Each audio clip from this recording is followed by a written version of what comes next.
자, 이렇게 여러분과 광고로 출발해 봤고요.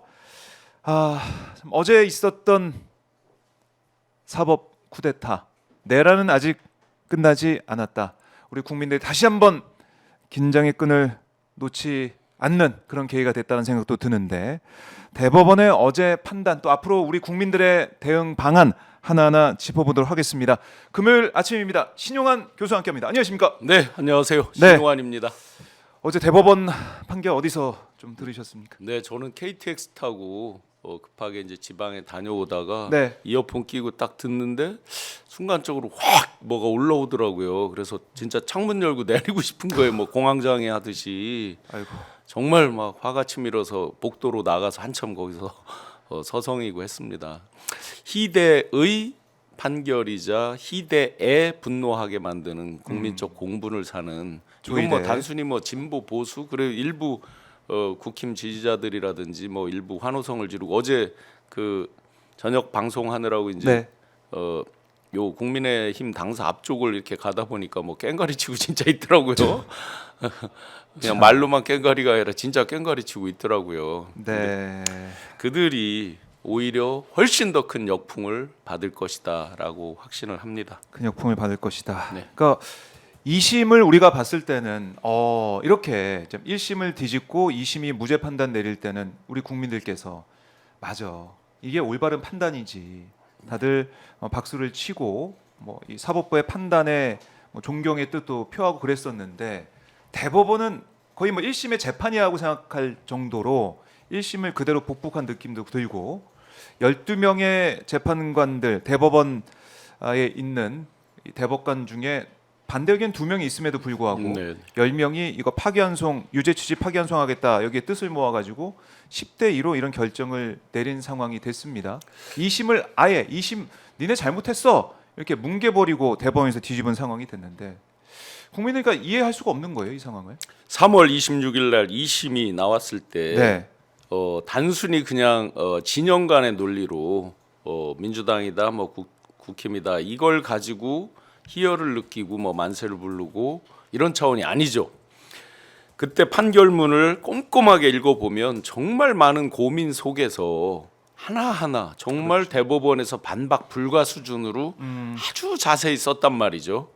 사전에 보도 자료 형태 이런 것도 내지 않고 네. 브리핑 자료 이런 것도 내지 않을 정도로 철저하게 보안을 유지하면서 6만 페이지 이상에 달하는 그 사건 기록에 대해서 정말 자세히 보면서 세분화해서 네.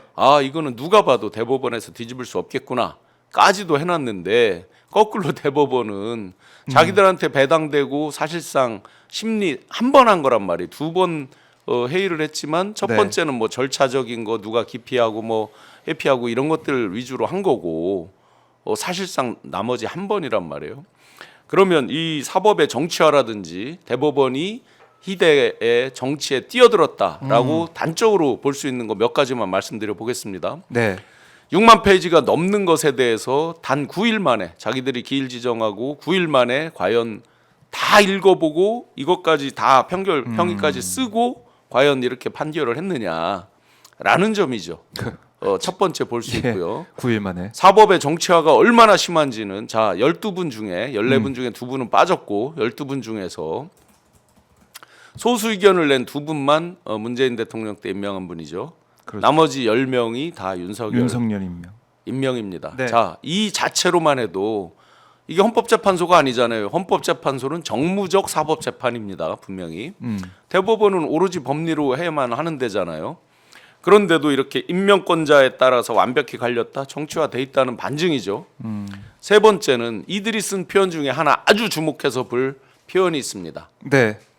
선거권자의 인상이라고 했습니다.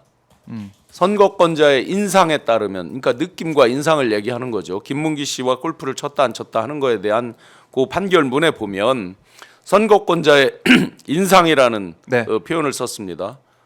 자, 그들이 말하는, 지금 조희대 대법원장이 말하는 선거권자는 누굽니까? 선거권자의 인상이 어때서요? 저는 골프 치지 않았다. 그 사람 그게 골프 치지 않았고 사진이 이만큼 있는 사진을 이만큼 오렸다. 잘라서. 예. 그 자체로 액면으로 잘 이해가 되는데, 그들이 말하는 선거권자 인상은 국민의힘을 지지한 선거권자만 말하는 건가요? 아니 선거권자 인상을 자기네가 어떻게 알아요? 네. 선거권자 인상을 가장 잘할 수 있는 건 뭐죠? 여론이죠. 또는 선거를 통한 심판이죠. 네. 지금 여론이 어때요? 여론이 지금 2심 이후에 무죄로 끝난 걸로 다 생각하고 무죄로 끝난 걸로 나오고 압도적으로 네. 지금 이재명 후보가 1등을 달리고 그렇죠. 있잖아요. 그럼 선거권자의 인상이 그대로 반영되는 게 여론 아닙니까? 도대체 자기들이 말하는 그 주관적인 거잖아요. 선거권자의 인상이라는 게. 그렇네요. 도저히 이거는 대법원은 사실심이 아니잖아요. 법률심이잖아요. 법률심이죠. 법률로. 법률심의 견강부회죠.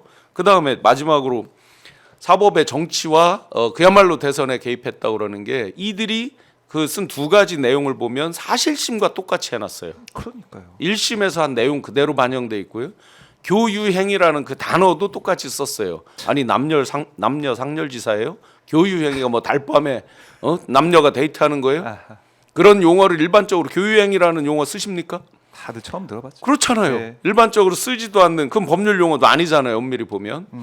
그 검찰 때부터 아마 만들어진 말로 물론 뭐 아주 드물게는 쓰는 표현이지만 네. 이런 걸 그대로 원용하면서 했다. 그 얘기는 제대로 읽어보지도 않고 그대로 원용해서 썼다라고 봐야 되겠죠. 그러니까 1심에서의 그 모습을 그대로 대법원이 반복하고 완전히 그대로 갔다가 했고 그 다음에 예. 모든 우연과 우연이 다 겹칠 때 요 정도 날짜에 판결을 할 수 있는 거죠. 희대의 것이 다 맞아 떨어질 때 네. 어제 판결이 날 수 있는 것인데 조희대 대법원장 얼굴 보고 계십니다. 자, 요것만 해도 또 사법의 정치화가 얼마나 심각했는지 볼 수 있죠. 네. 파기환송이라고 하면 자기들이 계산해봐도 6월 3일 전에 상고심 다 다시 돌아와서 끝나지 않을 거라 정도는 알아요. 그죠? 그러면 그 뒤에까지 자기들이 영향을 미칠 걸 다 계산한 거잖아요. 네. 그러면 이렇게 어거지로 해서도 파기환송심이 완전히 완결되지 않는다는 걸 알면서도 이렇게 정말 황당하게 희대의 네. 사건으로 이렇게 빠르게 진행을 했다. 그 자체가 정치에 뛰어든 거죠. 그래서 처음부터 수도 없이 강조드렸지만 친위 쿠데타입니다. 친위 검찰, 쿠데타다. 경찰, 정부 각 부처 거기에 법원까지 네. 분명히 이 친위 쿠데타에 묻어 있는 세력들이 많다. 그거는 뭘로 추정해 볼 수 있냐면요. 건진 지금 한참 시끄럽죠. 네. 건진 뭐 게이트 수준으로 특검해야죠. 많은 사람들이 지금 주목하는 게 캄보디아 ODA다, 아프리카 ODA다 이런 거 얘기하고 각종 이권 개입 나오죠. YTN 돈 받은 얘기도 거 나오고. 나오죠. 예. 그런 건 다 돈에 관련된 거라서 상대적으로 쉽습니다. 자기들이 맘먹고 해먹으면 해먹을 수 있어요. 이들이 가장 세게 개입하는 건 뭐냐면요. 인사 개입입니다. 인사 개입. 인사 개입. 네. 이건 이 건진뿐만이 아니에요. 명태균도 보시면 인사 개입 문제가 계속 나오죠. 네. 그 다음에 자승스님 입적했을 때도 썰로 많이 나왔던 것이 누구누구에 대한 인사 개입으로 트러블이 있었다라는 게 많이 구체적으로 언급이 되기도 했습니다. 네.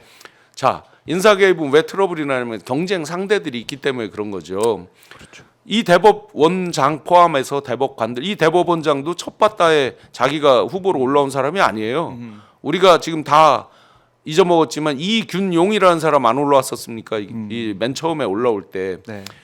윤석열의 인사 스타일이 있죠. 유시민 작가가 많이 얘기하는데 A급이어야 A급이 모이는 거죠. 본인이 C급 그 이하라고 그러면 B급이라고 했. 예, 패급까지도 얘기를 하죠. 네. 그러니 대부분 발목 잡혔거나 뭔가 하자 했거나 이런 인사를 그동안 하는 걸 많이 봤죠.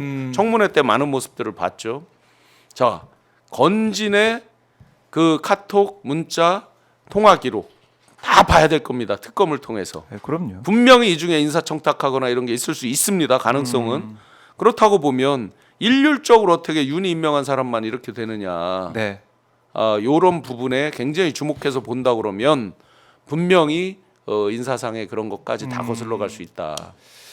그래서 이제 친위 쿠데타 말씀을 하셨습니다. 내란은 끝나지 않았다. 모르겠어요. 그러니까 우리 국민들 향해서 투표장에 좀 나오세요. 뭐 이런 식의 반응을 이끌어낼 수밖에 없는 어제 대법원의 판단이 나왔다는 생각도 들고, 대법원 전원 합의체라는 것은 전원 합의체 그 무게감이 있지 않습니까? 네네. 그래서 모든 대법관들이 모여서 논의하고 숙고하고 해서 뭐 만장일치 결론이 나오기를 많은 국민들, 왜냐하면 이게 그렇게 중요하다고 하면 만장일치 숙고하는 시간이 있어야 되는 게 아니냐 상식적으로 이렇게 생각했는데 네네. 물론 만장일치 아니어도 된다고 하지만 분명히 반대 의견이 두 사람이 있었어요. 네네. 두 사람이 있었는데 그 대법관들의 얘기는 뭐냐면 아니 어떻게 이 유권자들의 이런 선택과 이걸 제약하는 그 방향으로 가려고 하느냐. 네. 검찰의 이런 무리한 기소를 계속 인정하는 식으로 가려고 하느냐. 그 퇴행을 우려했단 말입니다. 네네. 그게 바로 지금 빛의 혁명으로 드러난 우리 국민들의 목소리고 대한민국에 가야 될 그 길인데 네. 그걸 대법원이 막아선 셈이에요. 네. 퇴행을 시킨 셈이에요. 맞습니다. 이들이 노래 부르듯이 한 게 뭐냐면 633, 633이에요. 네. 근데 자기들이 633을 제대로 지킨 적이 거의 없습니다. 분명히. 그러니까 뭐든지 했다면 희대예요. 최초로 적용되는 것이 보면 네. 그들에게 적용되는 최초는 다 좋은 거예요. 지하로 들어가게 해준다. 네. 가죽 소파에 졸게 앉아 좋게 해줘서 졸고 앉아 있게 만든다. 뭐 수도 없는 바로 즉시 항고도 안 하고 즉시 포기를 한다. 네. 대부분 희대에 최초로 적용되는 건 다 좋은 쪽이고 상대적으로 민주당이나 야권 인사 당시 야권 인사들에게 적용되는 건 다 힘들거나 안 네. 좋은 쪽이죠. 최초로 적용되는 것이 633 그렇게 노래를 불렀습니다. 그래요. 633만 하더라도요. 3월 26일이었으니까 6월 26일까지도 시간이 있어요. 본인이 나서서 본인이 배당을 했다가 바로 또 자기가 직권 회부를 하고 이런 것들을 하죠. 조희대가 예. 민주주의에서 합의체로. 가장 기본이 되는 예. 게 절차적 정당성. 알겠습니다. 절차적 정당성 내 지켰다고 치십시다. 그보다 상위에 있는 개념은 뭐예요?